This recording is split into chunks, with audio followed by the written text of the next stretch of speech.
د کورنۍ پلټنې لوی ریاست د تیر یو کال کړنې او لاسته راوړنې د کورنۍ پلټنې عمومي ریاست چې د مالیې وزارت یو له کلیدي او مهمو ریاستونو څخه دی د یاد وزارت اړوندو برخو کې د هیوادوالو سوداګرو مالیه ورکوونکو د ستونزو د پلټنې څارنې او تحقیق دنده پر غاړه لري د کورنۍ پلټنې عمومي ریاست د اسلامي امارت له بیا واکمنېدو راوروسته په تیر یو کال کې د خپل کاري پلان سره سم په ټولیز ډول شاوخوا 102 ادارو څخه په بېلابېل ډول 232 پلټنې ترسره او خپل ټول منظور شوي پلانونه یې په بریالیتوب سره تطبیق کړي دي همدارنګه 15 غیر پلاني پلټنې چې شپږ څلوېښت یې ځانګړي موضوعات او 9 شکایتونه تطبیق کړي دي د کورنۍ پلټنې لوی ریاست د ظرفیت لرونې او تخصص په موخه 12 وزارتونو او ادارو د تفتیش کارکونکو ته چې شمېر یې لسګونو تنو ته رسیږي 14 روزنیز پروګرامونه وړاندې کړي دي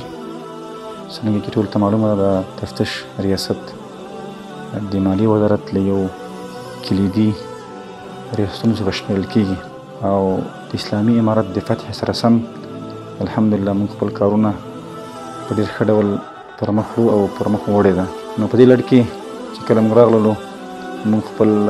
پلاني ترڅنګ غیر پلاني موضوعات خاص موضوعات ټول بررسي کړي او په وخت سره د مقام سره شریک کړي دي دغه ریاست د ریفورم او اصلاح په برخه کې لاندې کړنې ترسره کړي دي د پلټنې مدیریت معلوماتي سیستم پلي کول د شکایتونو د څارنې معلوماتي سیستم رامنځته کول او پلي کول د کورنۍ پلټنې د مقررې ترتیبول او د نورو مراحلو لپاره یې اړوندو ادارو سره شریکول د پلټنې په برخه کې د سپارښتنو د څارنې لپاره د ځانګړې کمیټې رامنځته کول او د بېلابېلو ادارو د پلټنې لپاره د چک لیستونو ترتیبول د کورنۍ پلټنې لوی ریاست سره لاسته راوړنې یو د کورنۍ پلټنې لوی ریاست په تیر یو کال کې 3 میلیارډ او 8 میلیون افغانۍ دولتي عوایدو د ضایع کولو مخه نیولې ده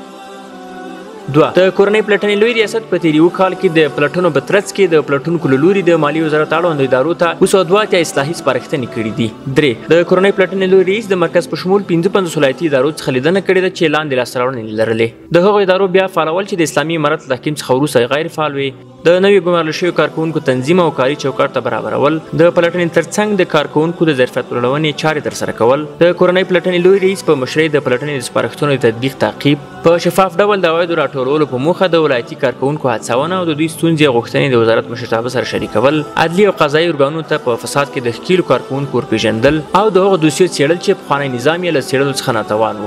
موږ ملت ته ډاډ ورکوو چې زموږ تفتیش زموږ بررسي به ډېره دقیقه وي موږ کوشش کوو چې موږ بررسي باید شفاف وي تر څو بار بار شکایت ته څوک رانشي او